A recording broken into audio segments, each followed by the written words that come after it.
Hebreus 6, capítulo 6, estaremos lendo dois versículos 9 e versículo de número 10. Quanto a vós outros, todavia, ó amados, estamos persuadidos das coisas que são melhores e pertencentes à salvação, ainda que falamos desta maneira, porque Deus não é injusto para ficar esquecido do vosso trabalho e do vosso amor que evidenciaste para com o seu nome, pois serviste e ainda servis aos santos. Então, ontem nós falamos um pouco no capítulo 6, aquela nossa segunda parte, olhando para aquilo que alicerça a nossa fé, aquilo que mantém a nossa vida cristã de pé, nos dá substância, que pode transformar nosso caráter. Então, a vida cristã, ela não pode ser vivida de forma como se você estivesse de qualquer maneira, da sua própria forma. Não, o que é a vida cristã? A vida cristã requer elementos que constituem a minha fé. Então, nós vimos alguns elementos que são 6. Você se lembra? Arrependimento, fé, né, o batismo, a imposição de mãos, a doutrina da ressurreição e também vimos a doutrina do juízo final. Então, me parece que o escritor aos Hebreus quer mostrar para a igreja dos Hebreus é que eles estavam crescendo com vitalidade, porque eles tinham algo que dava substância para o seu crescimento. É igual hoje, quando você tem uma criança em casa, você que tem filhos, o que você precisa fazer para que o seu filho cresça? Você precisa dar alimento com solidez para ele.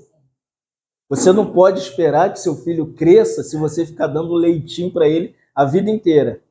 Leitinã, leitinho, sustagem, mucilão, não. Chega uma hora que os seus filhos precisam começar a comer mocotó, rabada, feijoada, comida forte, irmãos. Então hoje, será que os crentes hoje, eles ainda estão no leitinho da fé? Ou eles já têm a experiência da solidez espiritual? É isso que Paulo está dizendo, o que nós falamos ontem. Porque quando ele entra nesse versículo 9, ele diz assim, olha, o que eu quero explicar para vocês é sobre essa salvação. Mas o que é a salvação? Ontem nós vimos, a salvação é para quem se arrepende, para quem recebe fé. Quem se arrependeu, quem recebe fé, pode ser batizado, porque ele tem uma evidência do seu testemunho público na sociedade, no bairro onde ele mora, na sua família, na sua casa, com seus amigos no trabalho. A fé cristã é uma vida de testemunho público. As pessoas precisam saber que a Joana é cristã. Nós não somos cristãos 007. Nós devemos ser cristão público. As pessoas precisam entender que nós somos filhos de Deus, igual nós cantamos ontem. Somos filhos e filhas de Deus. E depois de batizado, agora a gente tem uma esperança futura, que identificados como igreja, como corpo de Cristo, como igreja local, se nós morrermos arrependidos, na fé, batizados no corpo, em Cristo, se você morreu em Jesus, João 11, ontem nós vimos no versículo 25, a promessa de Jesus é que ele é a ressurreição e a vida. Então, nenhum cristão morre eternamente, irmão. Morreu, presença imediata do Senhor Jesus. Está na presença de Deus. Mas Paulo fala dessa salvação, ele mostra, olha, a salvação, não sei se você sabe, o que é ser salvo. Você sabia que a maioria dos crentes não sabe o que é ser salvo? Eles acham que ser salvo é ir à igreja, tomar santa ceia, ser batizado nas águas, dar dízimo, dar oferta. Não, irmãos. A salvação compreende 3 estágios: passado, presente e futuro. Então tem 3 tempos na salvação. Primeiro, Deus me salvou aonde? No passado. Lucas 7,50, aquela mulher, quando o Senhor a encontrou, que ela tinha uma enfermidade incurável, o Senhor falou para ela assim: mulher, a tua fé te salvou. Passado. Amém, irmão? Amém. Nós somos salvos no passado, porque nos arrependemos pela fé. A tua fé te salvou. E nós vimos o que é a fé ontem, Efésios 2,8. Pela graça, sois salvos, mediante a fé. Isso não vem de vós, mas é um dom de Deus. Versículo 9. Não de obras, para que ninguém se glorie. Aleluia! A tua fé te salvou. E Jesus falou para a mulher: vai em paz. A fé que te salva, no passado te dá paz. Se lembra o que é a paz? Jesus, na ressurreição, quando ele entrou na casa que os discípulos estavam, todos atribulados, atemorizados, Jesus chegou e falou: paz seja convosco. Romanos 5,1, Paulo fala do elemento da fé, da salvação que traz paz. Ele diz: justificados mediante a fé, Paulo diz assim, temos paz com Deus. Amém, irmão? É por isso que nós estamos aqui nessa manhã. Embora haja problema, dificuldades, nós temos nossos dilemas, nossas fraquezas, nossas dores, nossas mágoas, mas saiba que Deus te salvou lá no passado. Esse é o primeiro estágio da salvação. Todo mundo que pertence à igreja local foi salvo no passado, amém? Você e eu e todos os crentes são salvos. Mas existe um outro aspecto da salvação, que é a salvação presente. Você sabia que hoje você está sendo salvo? Por isso que você tem que lutar. Você lembra que eu falei ontem? Hebreus é um livro de luta. Tem que prosseguir, avançar, tem que crescer, tem que parar de beber leite, tem que comer comida sólida. Então, o que é isso? É Filipenses capítulo 2, versículo 12. Hoje, o tempo que nós vivemos não é a salvação passada. A tua fé já te salvou. E hoje, o que está acontecendo? Você tem que desenvolver a salvação. Filipenses capítulo 2, versículo 12, Paulo diz assim: desenvolvei a vossa salvação com temor e tremor. Hoje, irmãos, é o tempo de desenvolvermos a salvação. Tem 3 coisas para você desenvolver a salvação. 3 coisas. Ler a Bíblia, amém? Amém. Orar, amém? Amém. E reunir. Aleluia. Teologicamente eu chamo isso de LOR. É ler, orar, reunir. Se você ler, orar e reunir, você vai desenvolver, é igual um bebezinho. Como que começa a desenvolver o crescimento do bebê? A mamadeira. Aí come, aí dorme, vai para o parque e brinca. Daqui a pouco você fala: meu Deus, lá em casa eu botei um medidor para ver o crescimento do Pedro. Falei: gente, mas o menino esticou. Tá parecendo uma varetinha. É isso que Deus quer, irmãos. Deus quer que a gente cresça na salvação. Como que se cresce? É Gálatas capítulo 2, versículo 20. Paulo diz assim: já não sou eu quem vive. Crescer é isso. Mas Cristo vive em mim. Crescer é deixar Cristo tomar cada cômodo do seu ser. Você sabia que você é tipo uma casinha? E tem cômodos da sua alma que ainda não foi alcançado. Tem um quartinho escuro, da portinha trancada. Então você precisa abrir o quartinho e falar: Senhor, entra aí e salva esse cômodo aí. Limpa esse quartinho. Tira a poeirinha, Senhor. Passa a vassoura. Dói, irmão, não é assim? De vez em quando eu dou aquela limpada em casa. A sala é um lugar devastado. Onde Pedro bagunça, onde Pedro suja. Eu falo: ai, que sofá pesado. Ai, que mesa pesada. Ai, que rack pesado. Senhor, é assim que Deus faz, irmãos. Tem salas da nossa vida que está intocável.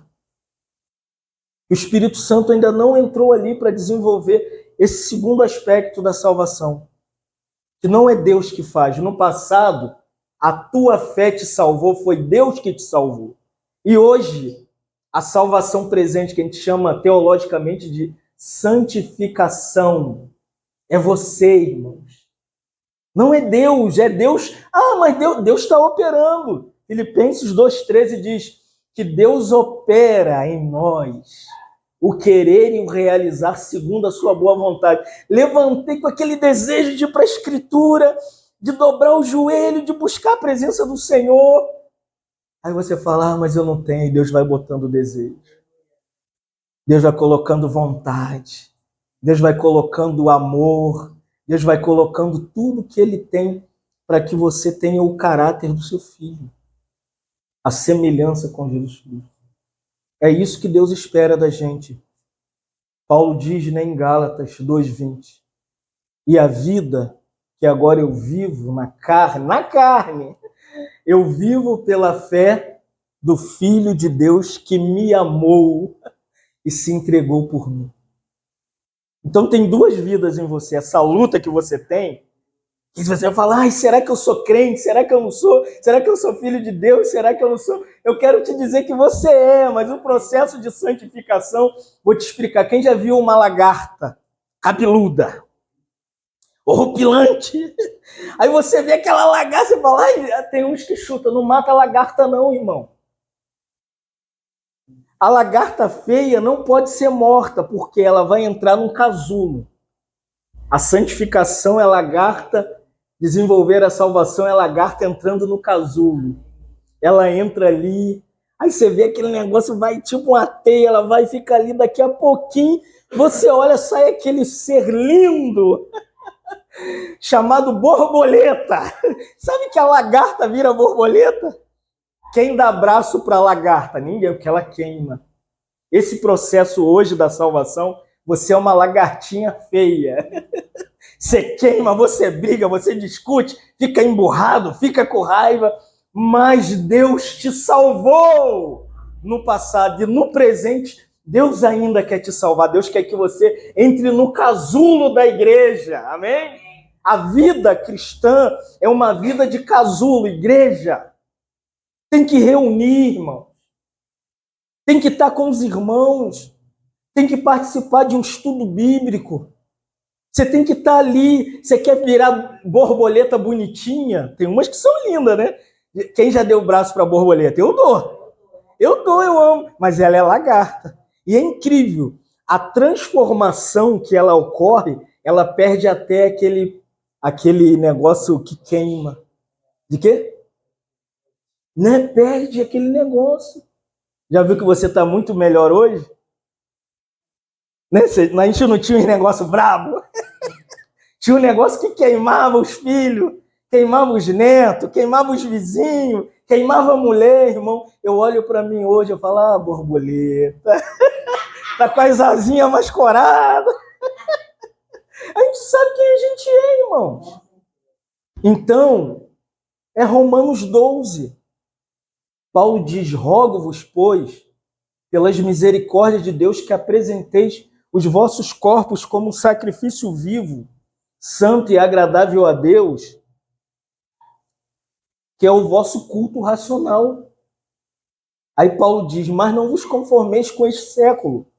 Olha só que lindo, mas transformai-vos pela renovação da vossa mente, para que experimenteis qual seja a boa, a perfeita e agradável vontade de Deus. É hoje. A salvação hoje é um processo de transformação. Por isso não espere que você vai virar um crentão. Eu sou quase 40 anos crente. Às vezes eu olho para trás e falo, meu Deus, parece que eu sou o mesmo Fábio da Maria Brígida. Parece que eu sou a mesma. Não, irmão. Tem áreas que já está nesse processo evoluindo, crescendo, amadurecendo, sendo ganho. Mas Deus não vai tirar nossas fraquezas. Sabe por quê? Que a gente ia chegar no céu e ia falar assim, cheguei, venci, pelos meus méritos. Deus deixa as fraquezas. Deus deixa os desânimos. Se lembra de Paulo? Ele tinha um espinho na carne. O processo de transformação, cada um tem um espinho. para você não se gloriar. Aí Paulo falou, Senhor, é difícil esse espinho. Paulo dobrou o joelho e começou a orar. Senhor, remove esse espinho. E o Senhor falou, Paulo, a minha graça te basta, porque o meu poder se aperfeiçoa onde? Na sua. É quando você está fraquinho, lá no vício, na pereja, lá no fim de nada, irmãos. É ali que Deus está operando. Não é quando você está de pé, com a Bíblia de crente, a oração de crente. Não, irmão. Deus trabalha com a gente de forma diferente. Uns Deus dá logo clareza. Eu falei, por que o Senhor não fez comigo igual fez com fulano e ciclano? O Senhor falou para mim, é do meu jeito. Mas você está sendo transformado. E o futuro da salvação é a glória. Isso nós ainda não vimos. A glória é o terceiro estágio da salvação, que é a salvação futura. Então falamos da salvação passada, a tua fé te salvou, da salvação presente, desenvolvei a vossa salvação, e a salvação futura, ela tem um comprometimento de que Romanos, Paulo diz assim, e digo isto a vós outros que conheceis o tempo, Romanos 13, 11, já é hora de vocês despertarem do sono, porque a sua salvação está agora mais perto lá no início, quando você creu. Em breve, irmãos, o Senhor, nesse processo de santificação, Ele vai tomar alguns dessa terra, como eu falei ontem. Ser chamado de arrebatamento da igreja. O Senhor vai tirar alguns dessa terra para levá-los para o céu. Então, por que a gente tem que hoje desenvolver a salvação? Para entrarmos no céu, para entrarmos no milênio, no reino, para vermos o novo céu e a nova terra, para estarmos na nova Jerusalém que vai descer do céu para a terra, para regermos as nações. Segunda João 3,2, ele diz que nós ainda não chegamos no fim. Ainda não é o fim da nossa salvação. Mas quando ele se manifestar, nós seremos semelhantes a ele, irmãos. O propósito de Deus é te salvar no passado, te salvar no presente, para que você entre na glória. Propósito de Deus, Deus não quer te dar casa aqui não, irmão. Carro, família feliz, Deus quer te levar para o céu, crente. O seu destino é o reino, o seu futuro é o céu. Por isso que os crentes hoje não querem saber de céu. Não querem saber de reino. Não querem ouvir o arrebatamento da igreja. Então Paulo diz aqui lindamente, em Hebreus 6, no versículo 9 que nós lemos, que há coisas concernentes à nossa salvação, e Paulo diz, né, ainda que falamos de forma bem resumida. No versículo 10, Paulo diz, porque Deus não é injusto para esquecer do nosso trabalho, do nosso amor e do nosso serviço para com todos os filhos de Deus. 3 coisas para a gente terminar. O trabalho do Senhor, o amor do Senhor por nós e por Deus e por Jesus Cristo, e o nosso serviço para a igreja. Isso aqui é chamado de frutos da salvação. Tipo, imagina você chega num quintal e planta tomate. Chega um período que você espere que aquele pé de tomate produza o quê? Tomate. E chegou aquela estação, você adubou, você regou, veio a fotossíntese para que produzisse vida naquele fruto. E de repente você chega ali, o que você procura no tomateiro? Tomate! E chega ali não tem o quê? Tomate. O que aconteceu? Por que não tem tomate? Isso aconteceu com a figueira. Se lembra quando Jesus passou e ele olhou, era a estação de haver frutos na figueira, que era figo. O fruto da figueira é o quê? Figo. E quando Jesus voltou com os discípulos, falou, cadê o fruto da figueira? Não tem, Senhor. Jesus amaldiçoou aquela figueira. É isso que acontece hoje, irmão. Deus já te salvou no passado, está te salvando no presente, mas para entrar nessa glória futura, você precisa de fruto. Deus quer cachos, quer fruto, irmãos. Deus não quer simplesmente que você viva na igreja, beato da igreja, faz tudo na igreja, e entra na igreja, e sai de igreja. Não, irmão. Deus quer que o seu trabalho frutifique.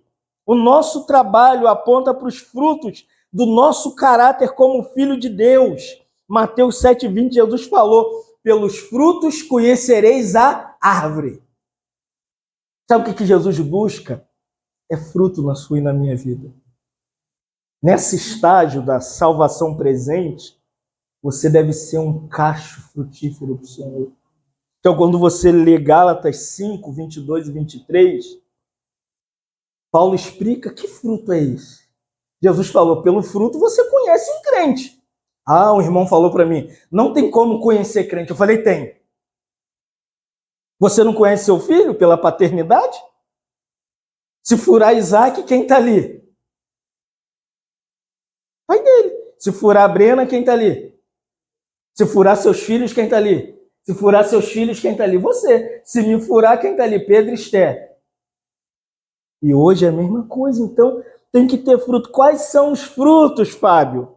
Mas o fruto do Espírito primeiro é amor. O que Deus busca, irmãos, é que você ame seus filhos, seus vizinhos, seus parentes, seus amigos. Segundo, alegria. Tem crente triste.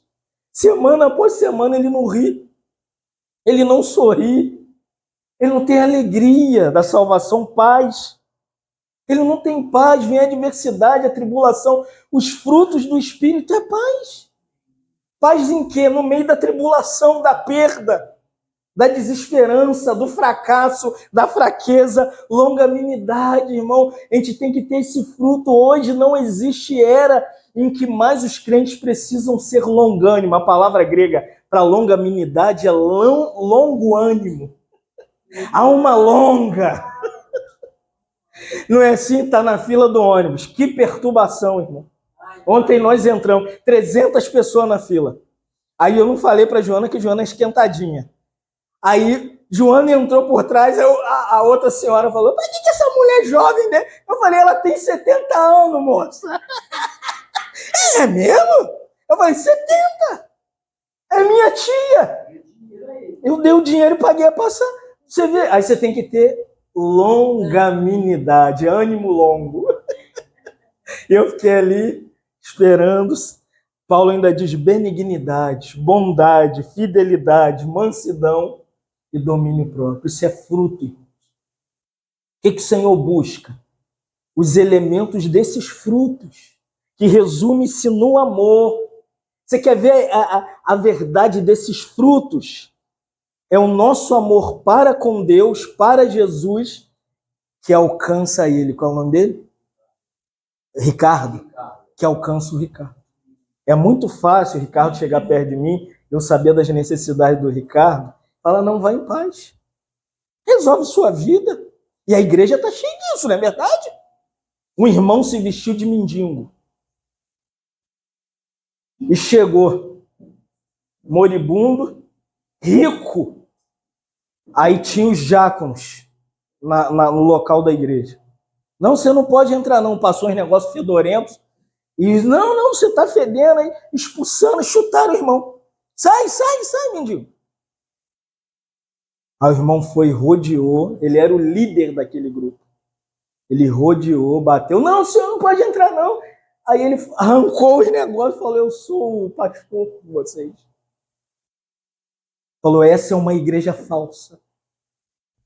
Essa é uma igreja que não ama.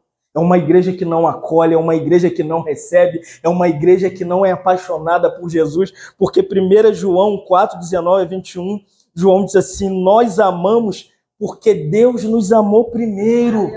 Se alguém disser eu amo a Deus e odiar o seu irmão, ele é mentiroso, Pois aquele que não ama seu irmão, a quem vê, como vai amar a Deus que não vê? Ora, temos da parte dele este mandamento, que aquele que ama, ama o seu irmão também.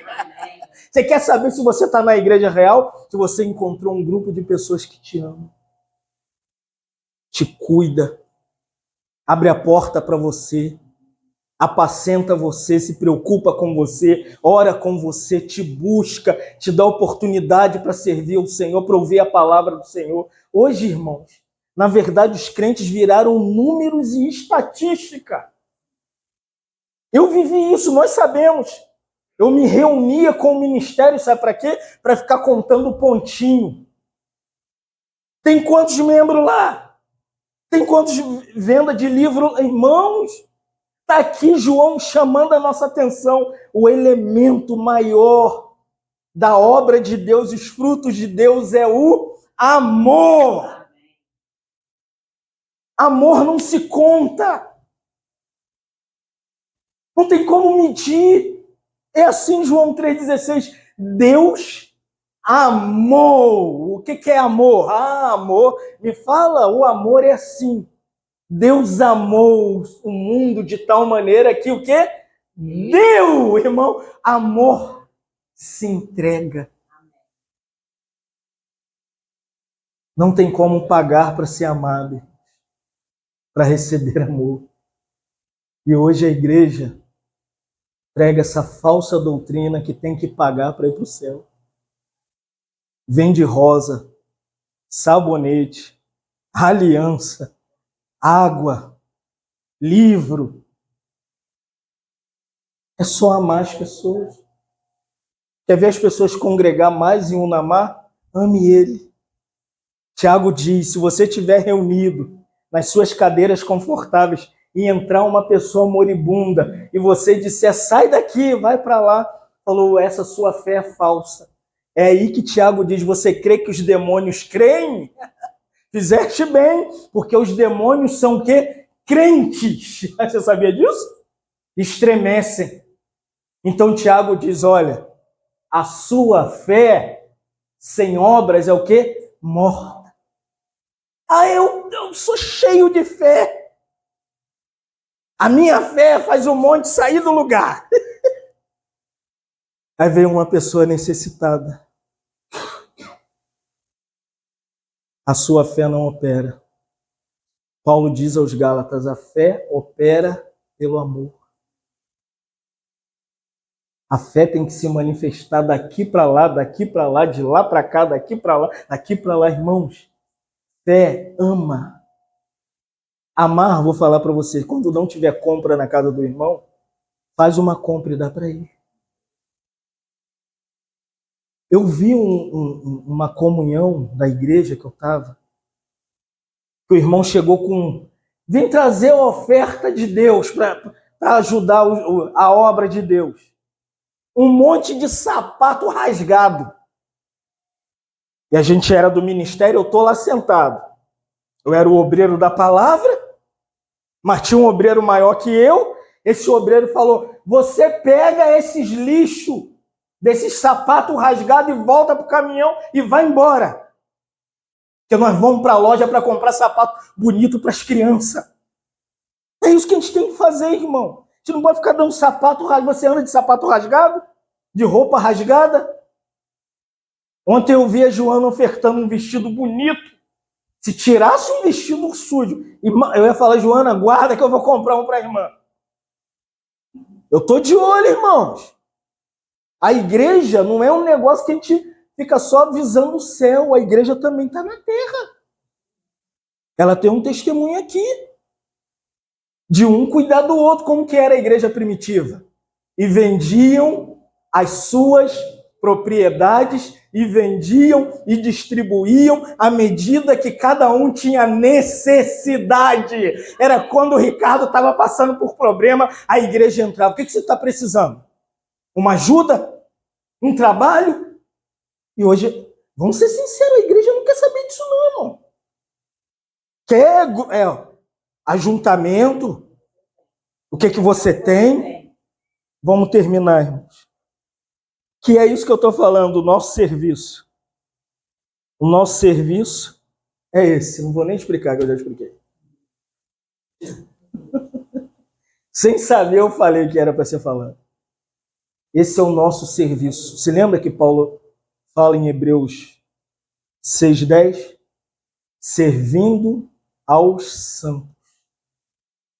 Essa palavra no grego, servir, é diaconia. Quando é que vem a primeira menção de diácono na igreja? Está em Atos, capítulo 6, versículo 1 a 3. Começou a haver confusão, porque a igreja cresceu, 20 mil irmãos reunidos. Aí tinha irmãs que o marido morreu.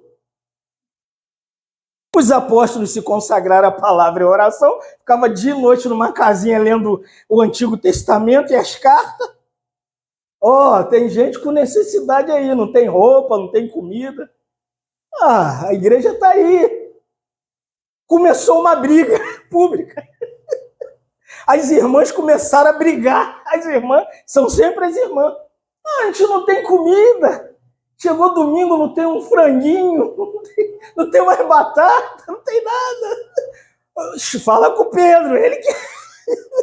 E Pedro, você sabe que o Pedro era fleumático, né? Pedro suave igual a mim, nervoso. Eu escolhi dentre vós 7 homens cheios do Espírito Santo, cheios de sabedoria, que tenham um bom testemunho. Isso é o diácono. Hoje, diácono, irmão, infelizmente, as pessoas dizem que diácono é aquele cara de terno na porta da igreja. Não. Diácono é quem socorre o Ricardo, o Isaac, a minha, a Joana, todos os irmãos da igreja. Diáconos, nós somos diáconos. É que as nossas orações levantou o Caleb do leito. Nós somos diáconos uns dos outros. Nós somos chamados para servir. Então que o Senhor guarde o nosso coração. E a gente entenda que somos igrejas para frutificarmos. Nós não fomos chamados para o pedestal, para sermos glorificados. Nós somos chamados para dar fruto. Em João 15, Jesus falou: o meu Pai, ele é o agricultor. Vocês são a videira.